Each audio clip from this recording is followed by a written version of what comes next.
오늘은 예수님의 비유 벌써 31번째 시간입니다. 한 달란트 받은 자의 죽음으로 실현된 그리스도의 왕권이라는 제목으로 말씀 나누고요. 한 8개월 전쯤인가요? 그때부터 그 달란트 비유가 아니라 예수님의 비유 설교를 시작하게 됐는데, 제가 50강 정도 할 계획이라고 말씀을 드렸는데, 이제 반 지나고 이제 6분응선 지나고 50강 갈지 잘 모르겠는데요. 그렇게 진행하고 있어요. 그 25장에 첫 번째 비유가 열처녀 비유였고, 두 번째 비유가 달란트 비유이고요. 세 번째 비유가 오늘 잠깐 나눌 그 양과 염소의 관련된 비유인데요. 좀 비유가 이렇게 해석하기가 참 뭐라 그럴까요? 녹록치 않아요. 그래서 우리 기존 기복주의나 율법주의 틀 안에서 들었던 설교적 흐름에서는 우리가 하나님께 받은 달란트를 잘 활용해서 헌신하고 충성하고 봉사하자, 그 정도로 하니까 성경 해석이 옳고 그런 건 둘째 문제고, 일단 적용하기가 편하니까. 근데 이제 그게 다 틀렸다, 원당교회에서 제가 하는 설교만 진리다, 그렇죠? 그건 좀 이렇게 감당하기가 만만치 않아요. 그렇지만 또 이건 옳지 않다, 그것도 좀 그렇고. 그래서 이제 그런 어간에 한번 이렇게 말씀을 이렇게 연구하고 진지하게 고민하면서 본문이, 성경이 우리에게 말하고자 하는 의미가 뭔지를 이렇게 하나하나 헤아려 가면서 하나님의 마음을, 그 진리를 양식으로 마음에 담고 갔으면 좋겠다. 그러니까 좀 다른 거, 생소한 것들을 보면서 너무 다르다라고만 부정적으로 보시지 마시고, 혹은 너무 다르기 때문에 또 막 특별하게 새롭다, 또 그렇게만도 보시지 마시면서 차근차근 말씀이, 성령이 인도하는 것 안에서 은혜를 나누었으면 좋겠어요. 그래서 오늘은 28절에 있는 내용을 좀 깊이 나누고자 하는데, 28절을 보시면 그에게서 한 달란트를 빼앗아 10달란트 가진 자에게 주라, 그렇게 되어 있죠. 그래서 숫자 얘기했었죠. 25장에 맨 처음에 무슨 처녀예요? 열처녀죠. 예수님께서 분명히 천국은이라고 그 주어를 넣고, 천국은 몇 처녀요?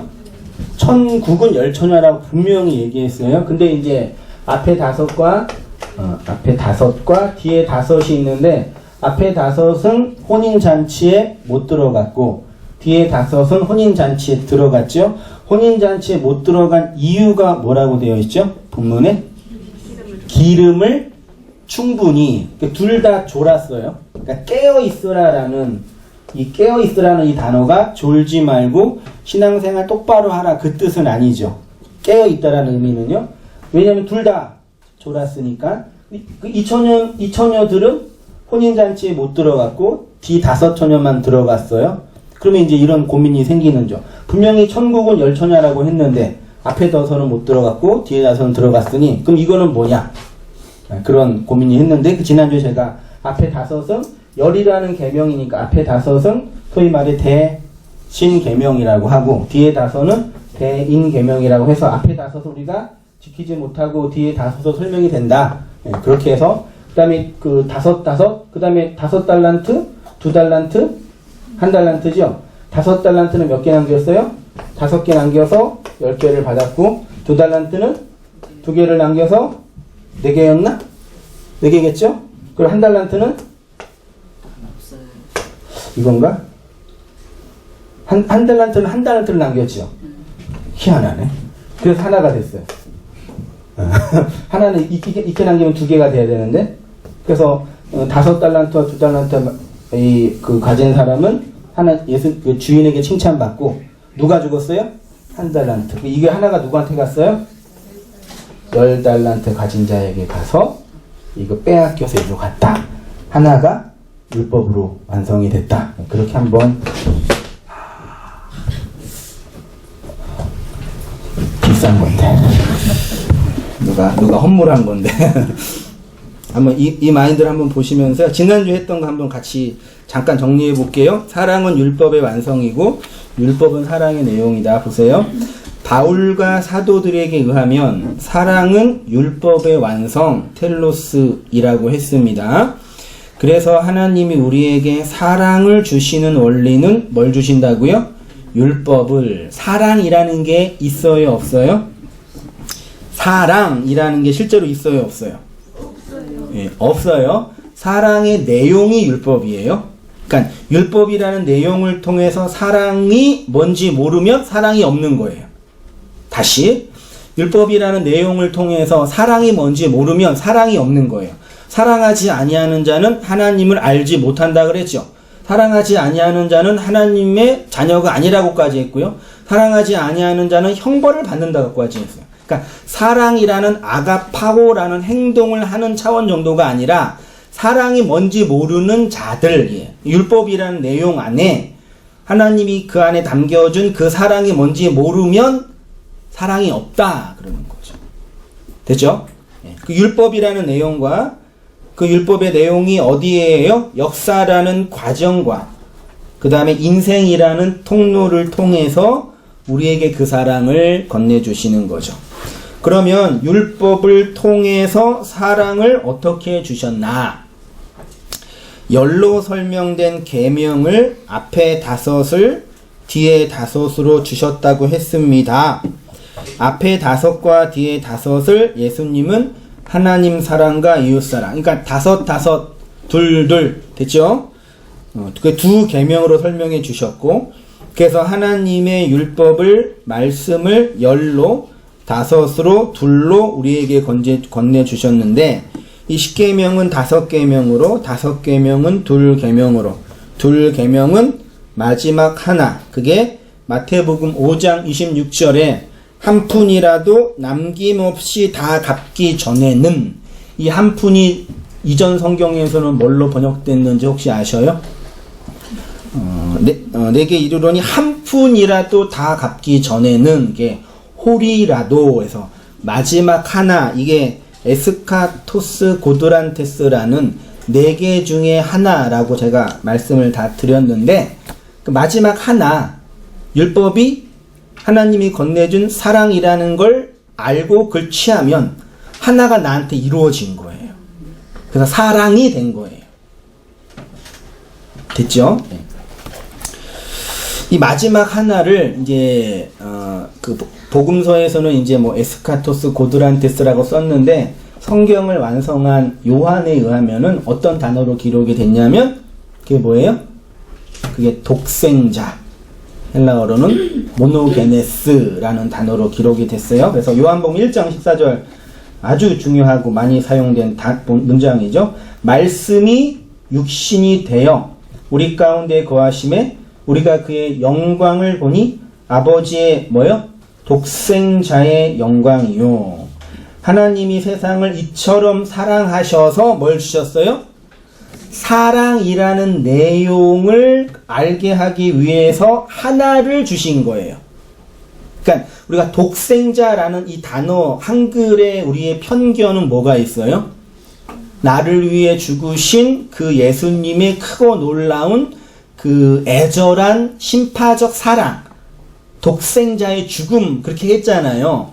물론 그게 다 틀리는 건 아니겠지만 이 독생자라는 단어가 담고 있는 의미는 이게 헬라어로 모노게네스라고 했잖아요. 모노는 하나, 스테레오는 2개잖아요.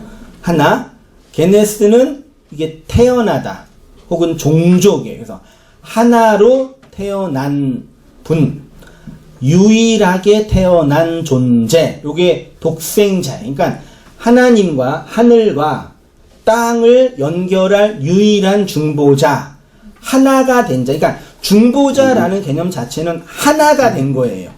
하나로 만드는 거예요. 누가? 하나님과 나를 하나로, 그걸 연합이라고 했잖아요. 그게 모노게네스예요. 그러면 그 하나가 우리에게 어떻게 주어졌냐? 이 세상에 하나로 오신 독생자 모노게네스로 오신 예수 그리스도가 십자가에서 죽고 영으로 부활하여 우리에게 율법을 해석한 말로 온 것입니다. 이 하나를 완성하기 위해서 말씀 육신으로 오신 예수 그리스도가 악하고 게으른 종이 되어 십자가에서 죽고 열을 가진 자, 율법으로 살고 있는 자에게 빼앗겨서 율법이 하나로 완성이 됐다. 우리가 건네받은 하나님의 생명은 원래 우리의 것이 아니었죠. 이 세상에 있는 모든 것이 원래 있었던 것도 아니었죠. 우리가 소유할 수 있는 것들도 아니었죠. 더욱이 하나님의 생명은 근본부터 우리 게 아니에요. 그럼 그게 어디에서 온 거라고요? 하나님의 생명 있으세요? 구원 받으셨어요? 나의 육적 생명, 이 물리적 육적 율법의 틀 말고 다른 차원의 그 생명 있냐 물어본 거예요. 그걸 구원이라고 하고 영생이라고 한 거예요. 그게 있으셔요? 네. 있으시면 그거는 누구 거예요? 나에게는 원래 없었다니까요. 누군가에게서 온 거예요. 모든 이 세상에 살고 있는 모든 존재는 자기의 에너지를 자기 존재가 확장되기 위해서는 확장할 만한 에너지원이 필요하잖아요. 그 에너지원을 스스로 만들 수 있어요, 없어요? 스스로 자기가 자력해서 만들 수 없고 밖에서 에너지가 들어와야 된다는 얘기예요. 들어온다는 얘기는 내가 그 에너지를 끌어당겼다는 얘기고 그게 죽었다는 얘기죠. 됐죠? 그리고 우리가 이 육적 생명, 율법의 생명 말고 다른 차원의 초월의 그 생명을 간직하고 있는 성도라고 한다면 그건 우리 게 아니라 우리 밖에 있었던 그 무엇이죠. 그게 바로 독생자 예수 하나님의 아들의 죽음으로 온 거란 얘기죠. 그 생명이 된 거예요. 그 신적 생명은 독생자의 죽음으로 우리에게 온 것입니다. 의로우신 예수 그리스도가 불의한 종이 돼서 열 계명을 사랑으로 완성하시고 성취하신 것이다. 이 페이지로 가겠습니다. 열 계명, 5 계명, 2 계명이 하나로 떨어져 많은 열매를 낼 수 있습니다. 그런데 그것은 우리의 육체와 율법의 행위로 되는 것이 아니라 예수 그리스도의 죽음, 다시 말해 하나의 죽음으로만 가능하지요.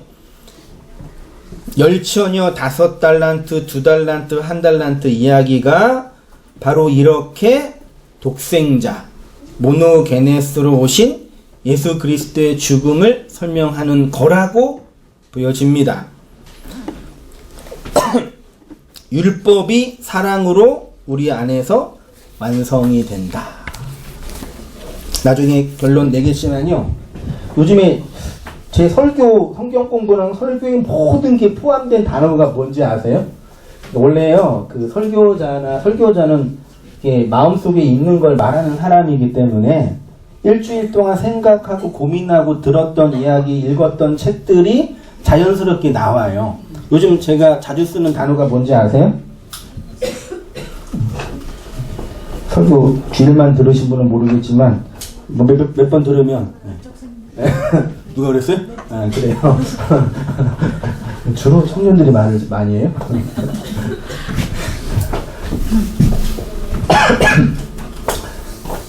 그 나가 있고 나를 움직이게 하는 제가 이제 표현으로 내적 동기라 그랬죠. 내적 내 안에서 시작된 나의 동기. 여기 오셨는데 여기 그다음에 내 밖에 있는 타자와의 관계에서는 나한테 들어올 때 뭘로 와요? 외적 억압이라는 단어를 좀 이게 우리는 억압이라는 단어를 좀 부담스러워 하는데 좀 부정적으로 보이죠.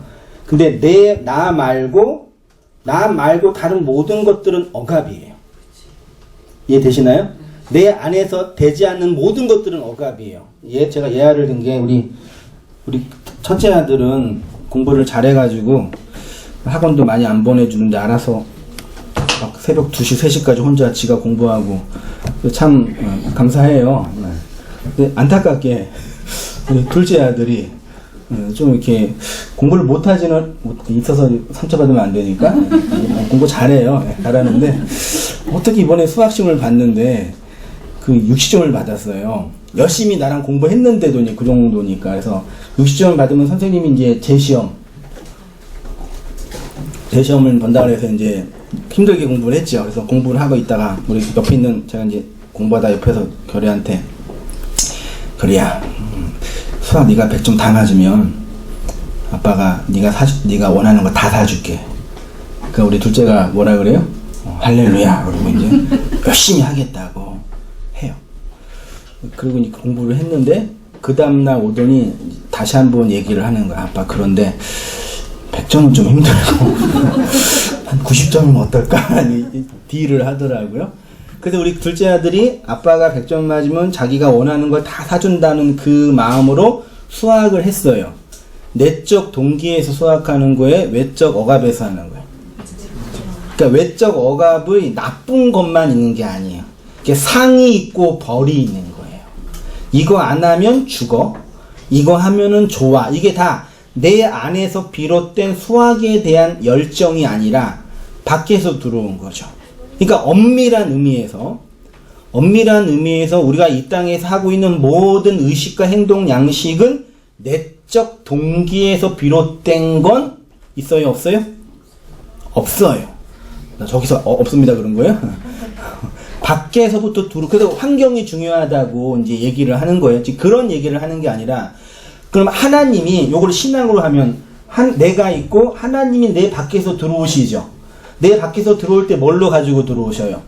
율법이라는 틀을 가지고 들어온단 말이에요. 사랑이라는 건 없단 말이에요. 율법이라는 이 코스모스의 세상에 주신 세상, 그리고 아니면 십계명 틀을 가지고 들어오는데 맨 처음에는 나를 억압하는 분으로 들어온다고요. 그래서 기복주의나 율법주의나 신비주의 같은 종교로 시작되는 건 자명하고 당연해요. 그럴 수밖에 없죠. 우리가 처음 교회에 다니고 예수님 믿을 때 내적 동기에서 시작된 사람 있으세요? 뭐 마음의 평안을 위해서, 혹은 뭐 좀 우울해서, 혹은 부모님이 가라 그래서, 이런 밖에서부터 들어온 것에 의해서 신앙생활을 했는데, 감사하게도 그 과정 속에서 외적 억압에서 비롯된 것이지만 내 안에서 비롯된 생명이 있다라는 얘기죠. 그걸 제가 말씀드리는 거예요. 그게 없으면 여전히 하나님은 나를 억압하는, 상을 주시는 분, 벌을 주시는 분. 그래서 어떤 분들은 왜 예수님을 믿어요? 라고 물어볼 때 지옥에 가는 게 무서워서 예수님을 믿어요. 이렇게 말씀하시는 분이 의외로 많아요. 그게 억압으로 다가오는 거예요. 또 그것만 있는 거예요? 좋은 거. 천국이라는 좋은 것에 갈 수 있으니까 예수님을 믿어요. 이게 다 상과 벌로 비롯된 거예요. 그렇게 수학 공부하다가 이번에 열심히 해가지고 100점 맞아가지고 내가 원하는 거 뭐 사지? 드론? 그래 막 해야지. 그렇게 했어요. 공부를 막 하다가 이게 수학이 어떻게 해? 이게 또 수학이 재밌는 맛이 있거든요. 공부를 해보니까 재미없어 중에 하다 보니까 이게 공부가 이런 거고, 그래서 내 안에 동기가 비롯돼서 그렇게 내 안에 동기로 비롯돼서 성장하면 그걸 뭐라 그런다고요? 그걸 성경이 어른이라고, 어린아이가 되지 말고 어른이 되라는 얘기는 그렇게 하나님이 건네준 율법으로 너의 생명을 가지고 살아라, 그 뜻이에요. 근데 아직도 여전히 많은 분들은 하나님을, 율법을 나를 억압하는, 상을 주시는 분으로만, 벌을 주시는 분으로만 해요. 그 하나님과 뭐가 안 돼요? 하나가 안 되죠. 일치가 안 되죠. 하나님 마음이 내 마음이 아니죠. 그걸 뭐라 그래요? 하나님을 대적하고 하나님과 싸우고 하나님 반대편에서 불협화음이 일어나는 상태예요. 이것이 없어지고 하나가 되는 걸 평안이라고 하는 거예요.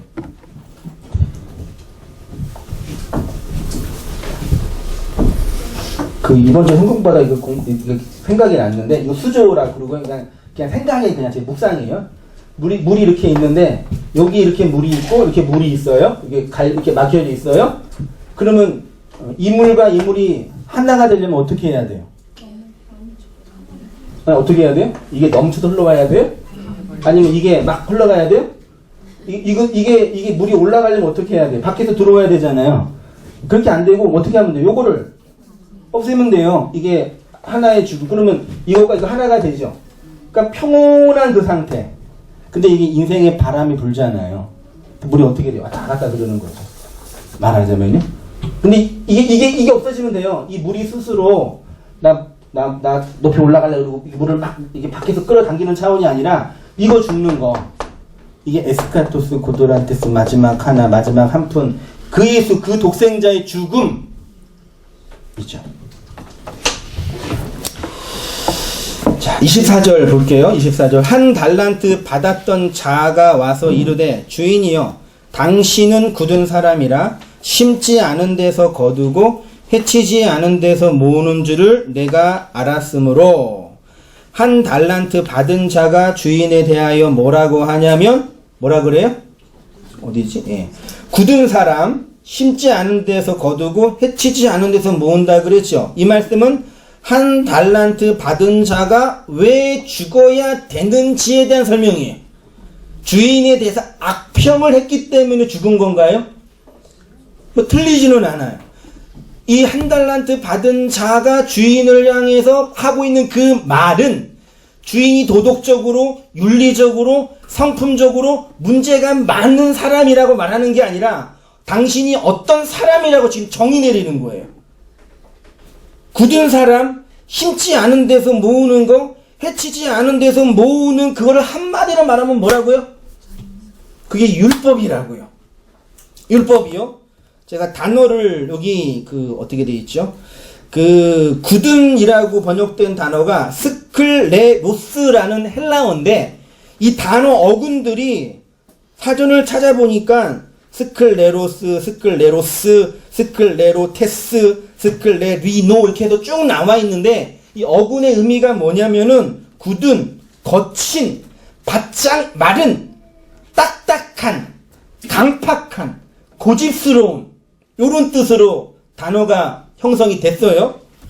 그러니까 하나님의 말씀이 율법으로 10이라는 계명으로 우리에게 주어지면 우리가 그 말씀을 받을 때 어떤 존재라는 게 폭로당하냐면은 생명이 깃들지 못하고 생명 자체가 없는 강팍한 마음, 마른 땅, 마른 뼈라는 게 폭로당해요. 저를 보세요. 제가 그때 한번 우리의 내면에 시면이 있지요. 시면, 우리의 시면에 있는 나를 발견할 때 느낌이 어떠셔요? 그 인문학에서, 심리학에서, 정신분석학에서 우울증에 걸리거나 조현병에 걸린 사람들을 상담할 때 하는 말이 너 자신을 용서하라. 그런 얘기를 많이 해요. 그래서 심리학이나 인문학의 책들을 읽어보면은 그런 방법론을 많이 얘기해줘요. 너를 사랑하는 방법, 너를 대접하는 방법. 근데 이제 뭐가 문제냐면은 나의 심연에 깊이 들어가서 나의 내면을 볼 때 그 심연 깊은 곳에 누가 살아요? 뭐가 있어요? 죄. 나의 의식과 무의식 깊은 곳으로 들어가면 그 속에 뭐가 있어요? 안 보셨어요? 깊이 들어가면 그 마리아나 해구처럼 깊은 바닷속에 살고 있는 그 고기나 걔네들은 얼굴이 어떻게 돼 있어요? 찌그러져 있어요. 무섭게. 왜 그럴까요? 압력이 세서, 수압이 세서. 그 우리의 내면, 우리의 의식과 무의식을 통틀어 내면 깊은 곳에 그 속에 있는 그 나를 발견할 때 그 나는 어떤 모습이에요? 네, 그거를 짐승, 마귀, 그런 하나님을 대적하는 그 존재가 내가 보여요. 보이세요? 보셨어요? 그래서 그걸 볼 때 인문학에서는, 심리학에서는 어떻게 해요? 방법이 없어요. 그래서 사람들 어떻게 그걸 해결해요? 내 모습이 이렇게 있는데 내 모습이 이렇게 밝고 환하죠. 나의 심연 깊은 곳에 그 짐승 나가 있죠. 그거를 이렇게 봤어요, 거울로. 그거 어떻게 해요? 요거를 깬단 말이에요. 네?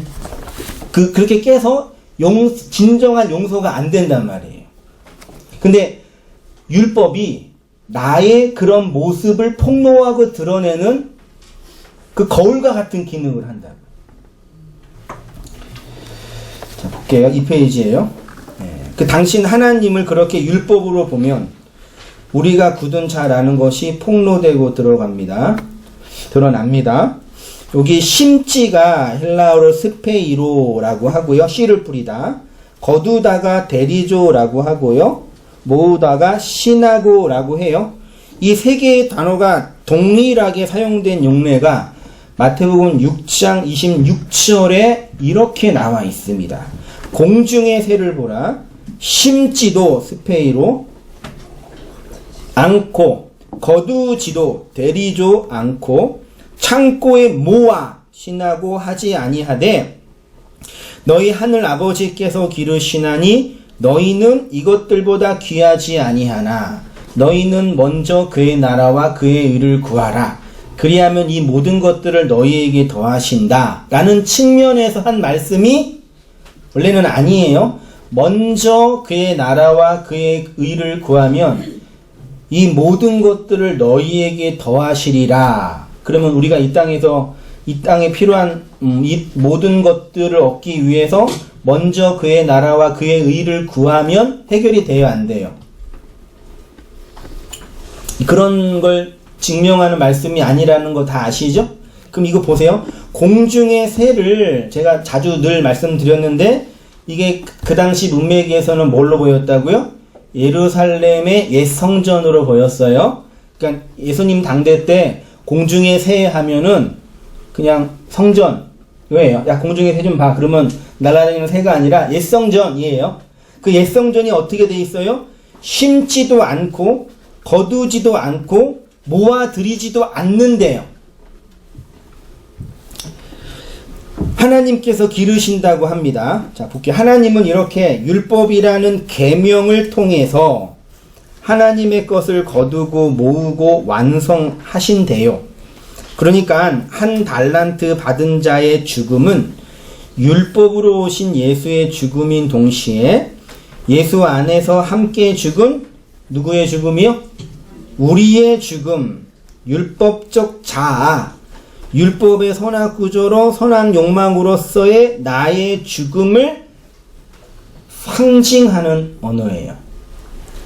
그렇게 하나로 죽어서 열을 완성하는 것이 온전한 11조, 에스카토스 코드란테스 마지막 하나, 예수 그리스도를 통해서 우리 안에서 완성되는 것이고, 그걸 이제 율법이 사랑이 된다. 됐죠? 사랑이라는 건 율법이라는 내용을 통해서 얻는 거죠. 근데 율법이 그 사랑, 그 하나를 설명하는 것을 그 율법으로 있는 나의 죽음을 통해서만 발견할 수 있는 거예요. 네. 악이 선이 되고 어두움이 빛이 되고 아들이 아버지가 되고 땅이 하나가 되죠. 이렇게 할 수 있는 유일한 근거는 내가 참선하고 기도하고 깨달아서가 아니라 뭐라고요? 하나를 가진 자가 빼앗겨서 나한테 디도미 건네주셨기 때문이에요. 이게 기독교에서 가장 중요한 타력 종교의 핵심이라니까요. 해탈은 뭐예요?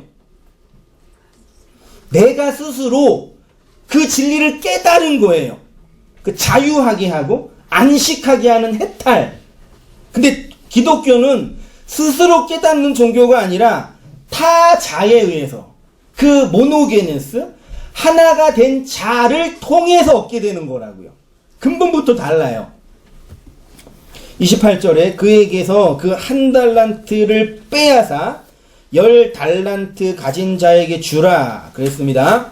28절에 그에게서 한 달란트를 빼앗아 10달란트 가진 자에게 주라고 했을 때 이 빼앗다가 헬라어로 뭐라고요?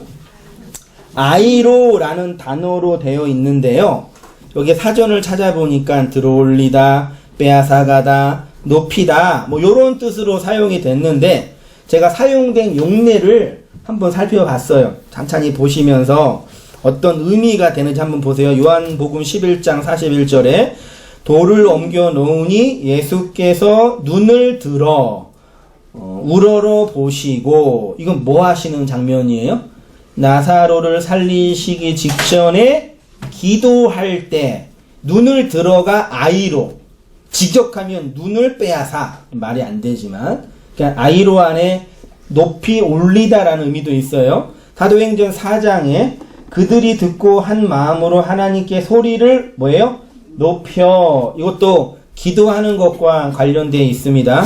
마태복음 11장에 나는 마음이 온유하고 겸손하니 나의 멍에를 뭐하고요? 메고. 마가복음 8장에는요. 무리와 제자들을 불러 이르되 누구든지 나를 따라오려거든 자기를 부인하고 자기 십자가를 지고, 요것도 아이로래요. 그가 굴욕을 당했을 때 공정한 재판도 받지 못하였으니 누가 그의 세대를 말하리요? 그의 생명이 땅에서 빼앗김으로. 골로새 2장 14절 우리를 거스리고 불리하게 하는 법조문으로 쓴 증서를 지우고 제하여, 요것도 아이로예요.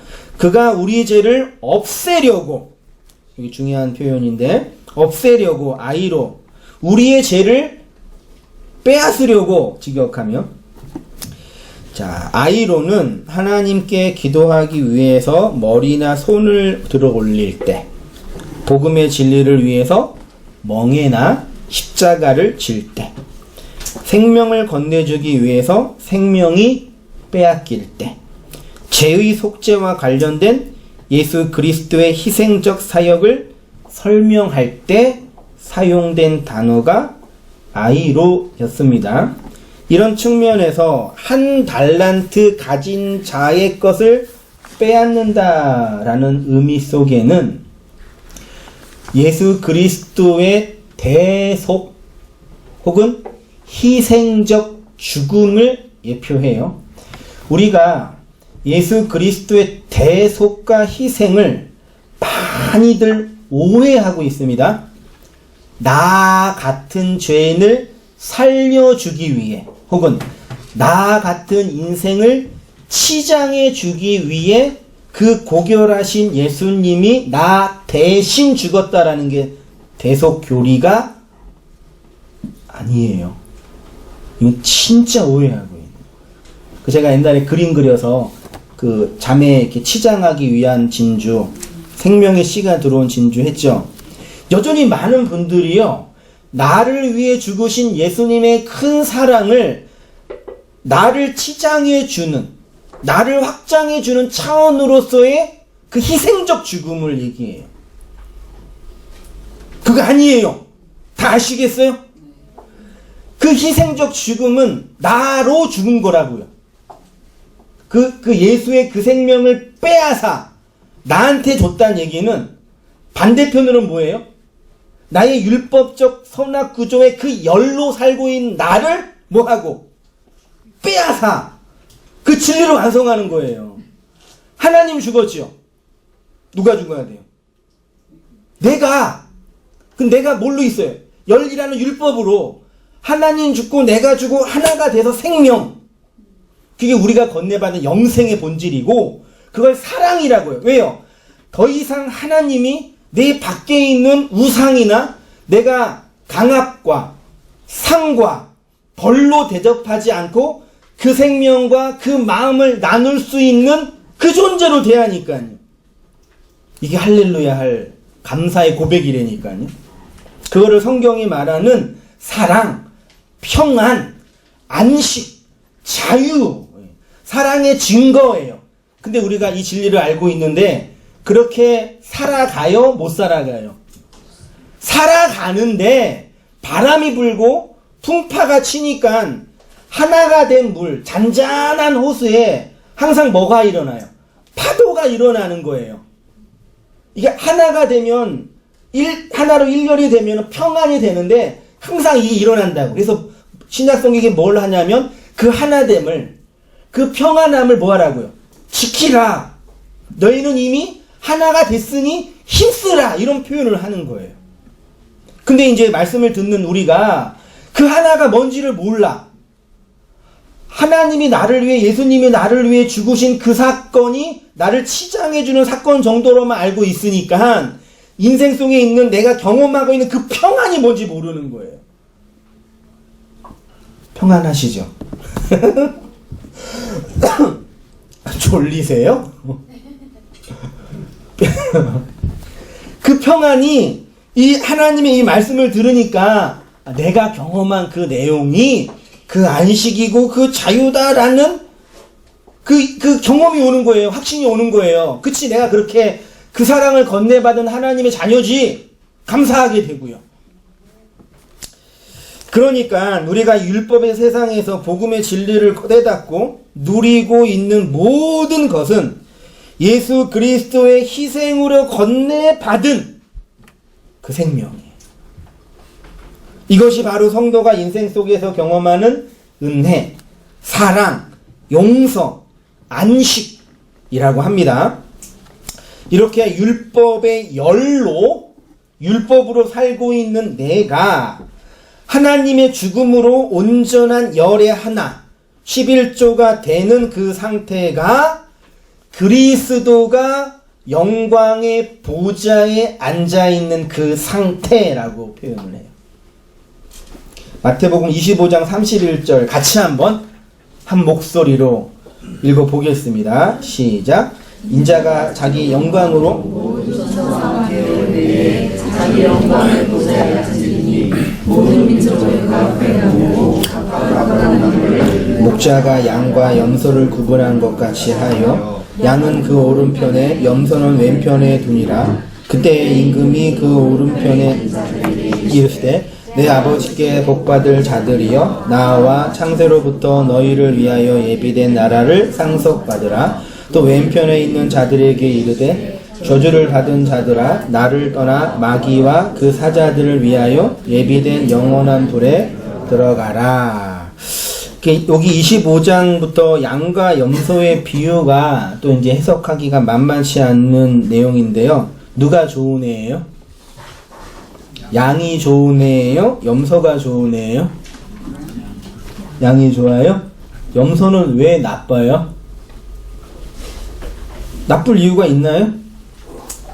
목자가 양을 나누고 염소를 나눠요. 하나의 힌트가 있다면 양은 어디 편에? 오른이 영어로도 right라 그러죠. right side. right가 오른, 그러니까 오른쪽뿐만 아니라 오른, 진리죠. 왼쪽은 진리 반대편에 있는 거죠. 그래서 지금은 안 그러지만 옛날만 해도 왼손잡이 아이들을 부모님이 어떻게 키웠어요? 하지마, 그건 나빠. 그건 옳지 않은 거야. 이렇게 했잖아요. 우리 마음속에 왼쪽은 나쁜 거, 오른쪽은 좋은 거. 예수님 십자가에 지실 때 우편강도, 좌편강도 있잖아요. 누가 구원받았어요? 오른편 강도가 구원받았죠. 성경에서는 누가 구원받았다는 얘기가 없는데 오른쪽이 right니까, 진리니까요. 이렇게 나누었어요. 그러면 양과 염소를 구분하는 근거는 뭐예요? 보세요. 근거는 뭐예요? 목자의 권위예요. 네, 목자의 마음. 네, 목자의 권위예요. 네. 그 내용은 오른편은 복받은 자들이라고 표현되어 있고요. 그리고 나를 위하여 예비된 나라를 상속받는다고 되어 있고요. 왼편은 저주받는 자라고 되어 있고요. 마귀와 그 사자들을 위하여 예비된 영원한 불에 들어가라. 이렇게 표현되어 있습니다. 오늘은 이거 다 할 수는 없고요. 앞에 있는 한 부분만 할게요. 인자가 자기 영광으로 모든 천사와 함께 올 때, 다시 말해 인자가 앙겔로스 그 말을 가지고 우리에게 올 때, 이렇게요. 인자의 영광은 말씀의 영광이고 인자가 그 영광의 말씀을 가지고 앉을 보좌는 어디예요? 보좌가 뭐예요? 의자예요. 왕권이 집행되는 의자. 그러면 인자, 그 예수님이, 우리가 사도신경에서도 그 얘기 하잖아요. 지금 예수님이 어디 계셔요? 의미가 중요한데 하나님 보좌 우편에 계시잖아요. 하늘 보좌 우편에, 그거를 교리에서는 이제 제위라고 표현을 하는데 예수님이 하나님 하늘 보좌 우편에 계신다는 얘기는 저 하늘 어딘가 계신다는 뜻인가요? 저 우주 저기 수금지와 목토천에 명항성 지나서 저 끝에 거기 하나님 나라가 있는 거죠. 없어요? 그러면 예수님이 어느 보좌에 앉아 계셔요? 예수님이 어디 계셔요? 이게 쉬운 건데. 하나님 백성에, 하늘이 된 성도의 보좌에 앉아 계셔요. 됐어요? 네. 예수님은 하나님 백성의 보좌에 앉아 계셔요. 그것이 바로 열로 하나로 받은 4페이지. 성도 자신. 그러니까 하나님의 보좌는, 하나님의 의자는 예수님의 왕권이 집행되는, 하나님이 예수 그리스도를 통해서 집행되는 하나님의 왕권의 보좌는 어디라고요? 여러분 자신이에요. 예? 여러분 자신이에요. 우리가 일반적으로 생각하는 하나님의 말씀은 계시된 성경이지요. 여러분 성경이 하나님 말씀 맞아요?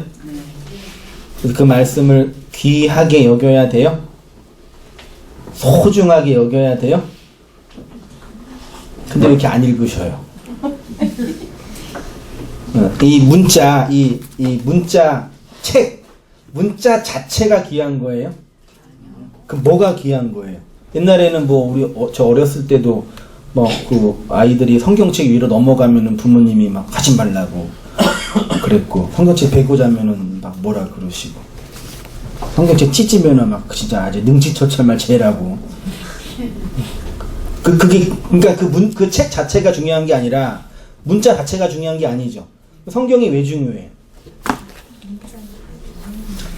그 문자 안에 하나님의 그 마음이 있다고요. 그러니까 문자가 중요한데, 율법인데, 그 문자가 우리의 생명이 되려면 문자가 깨어져야 돼요. 그러니까 언어 철학자는 그런 얘기를 해요. 우리는 언어의 집 안에 살고 있다 그래요. 그러니까 우리는 언어적 틀을 벗어날 수가 없어요. 언어적 율법의 틀 안에서 살고 있거든요. 근데 그 안에서 문자가 내 마음에 들어와 생명이 되려면 그 문자가 깨어져야 된다는 얘기예요. 그게 의미가 주어졌다라는 얘기예요. 자, 보세요. 그러나 이 문자로 기록된 성경은 어떤 의미에서는 그냥 인간의 글자, 고대 문서에 불과합니다. 이 문자가 살아있고 힘이 있는 생명이 된다라는 것은 생명인 성도의 마음과 하나가 될 때, 여기요. 생명인 성도의 마음과 하나가 될 때 가능한 거죠. 성경이 하나님의 말씀이 될 수 있는 이유는 이 문자가 성도의 마음과 인생 역사 속에 뭘로 역사하기 때문에요? 생명으로 역사하기 때문에 가능해요. 그러니까 실제로 하나님의 말씀이 기록된 곳은 어디예요? 이 문자가 아니라, 글이 아니라 성도 자신이라고요. 이 되게 중요해요. 워킹 바이블이라는 개념이 뭐예요? 성경을 많이 읽고 성경을 몇백 독해고 몇천 독해서 성경에 있는 내용을 잘 숙지해서 알고 있다라는 게 살아있는 말이 아니라 그 하나님의 말씀의 문자가 우리의 마음속에 새겨지는 거예요. 그 살아있는 말 되는 거예요. 그 살아있는 말은 뭐예요? 아까 얘기했던 것처럼 하나님의 그 마음이 내 마음이 되는 차원이라니까요. 이 세상에 하나님의 그 마음을 담고 있는 존재는 누구뿐이 없어요. 성도 자신뿐이 없다니까요. 하나님을 용서하는 자, 하나님의 마음을 헤아리는 자, 그 하나님의 마음으로 살아가는 자. 자, 고린도후서 3장 1절이요. 우리가 다시 자천하기를 시작하겠느냐? 우리가 어찌 어떤 사람처럼 추천서를 너희에게 붙이거니와 혹은 너희에게 받거나 할 필요가 있느냐? 너희는 우리의 편지라 우리 마음에 썼고 무사람이 알고 있는 바라. 너희는 우리로 말미암아 나타난 그리스도의 편지니 이는 먹으로 쓴 것이 아니요 오직 살아계신 하나님의 영으로 쓴 것이며 돌판에 쓴 것이 아니요 오직 육의 마음판에 쓴 것이라. 여기 3절에요. 먹이라는 단어가 멜란이라는 단어인데 잉크로 번역이 됐고요. 요게 멜라스, 다시 말해 검은이라는 단어에서부터 왔대요. 성경에서의 검음을 의미하는 것은 불길한 죄, 어두움 그런 걸 상징한대요. 그렇게 기록됐대요. 그 다음에 이제 6절에 그가 또 우리를 새 언약의 일꾼 되기를 만족하게 하였으니 율법의 조문으로 하지 아니하고 오직 영으로 함이니 율법의 조문은 죽은 것이요 영은 살리는 것이라.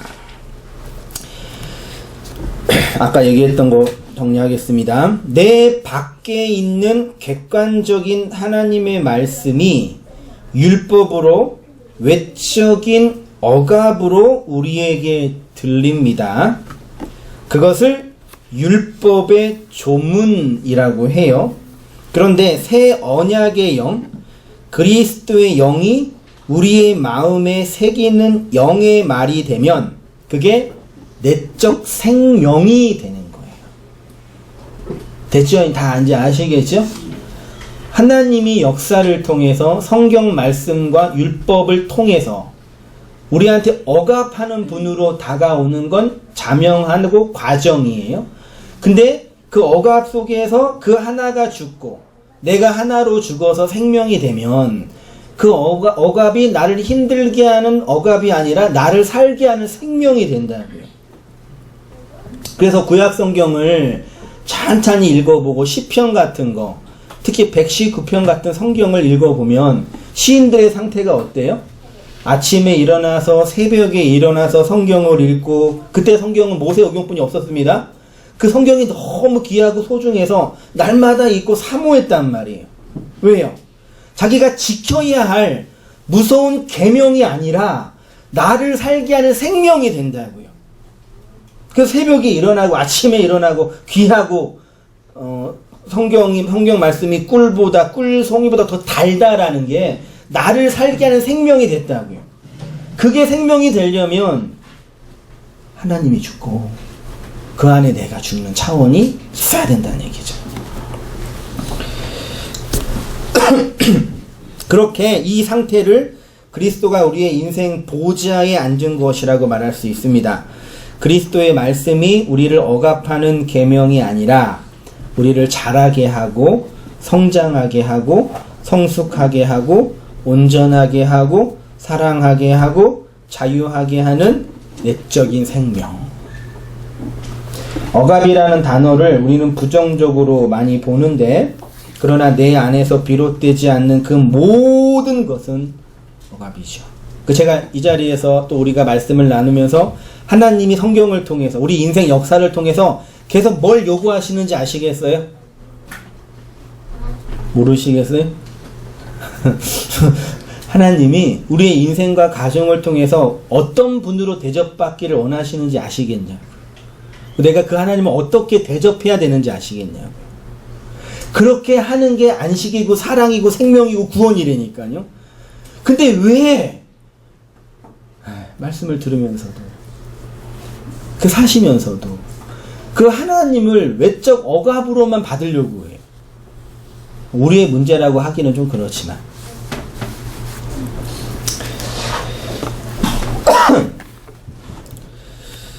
그 동기가 꼭 부정적인 것만은 아닙니다. 어떤 사람은 지옥에 가는 것이 두려워서 예수님을 믿는 사람도 있는데, 어떤 분은 그 예수가 나에게 긍정적인 그 무엇, 평안과 위로와 돈과 기도 응답 등을 주시기 때문에 믿는 분들도 계신 거지요.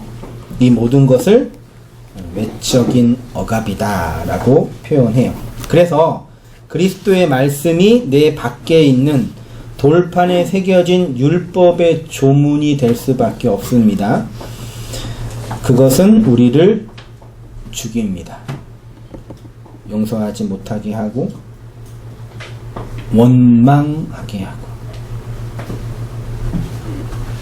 모든 책임을 역사와 타자에게 돌리고 희생제사의 재물을 쫓아다녀요. 희생제사가 좋아요, 나빠요?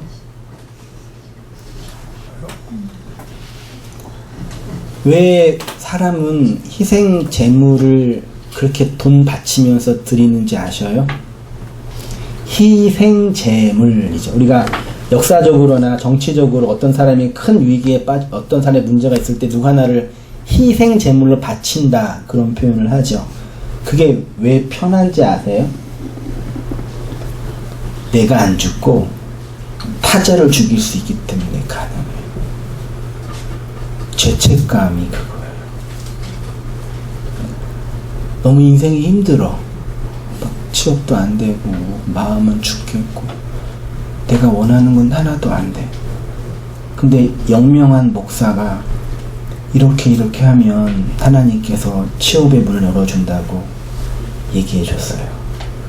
그래서 어떻게 하면 되겠어요? 10의 1조 가지고는 안 되니까 10의 2조를 한번 바쳐보고, 아주 사순절 기간인데 아침에 금식을 하고 그 금식한 돈을 모아서 가난한 사람 좀 섬기고 하루에 기도 2시간 3시간씩 하면서 열심히 살아봐라. 그럼 하나님께서 여러분의 인생을 인도해 주실 거다라는 율법의 조항을 받았어요. 그럼 하겠어요, 안 하겠어요? 하지요. 했어요. 근데 어떤 일이 생겨요? 내가 원하는 게 안 됐어요. 그때 살 수 있는 길은 뭐예요? 나한테 이렇게 하라고 한 그 목사를 뭐 하면 돼요? 죽이면 누가 살아요? 내가 살아요. 무섭죠? 그래서 온 단계에 오셔가지고 많은 성도님들이 한성인 목사가 그런 희생제물이 돼요, 안 돼요? 한성인 목사 목회 사역과 사역 스타일이 그런 희생제물이 돼요, 안 돼요? 안 돼요. 그러니까 화가 나는 거예요. 이해되실란가? 그러면 내가 왜 신앙생활을 해야 되냐고. 반문해요. 그 되게 무서운 거예요, 그러니까. 인생을 살아가는데, 내가 이 생명을 가지고 살아가는데, 모든 책임을 타자한테 돌린다니까.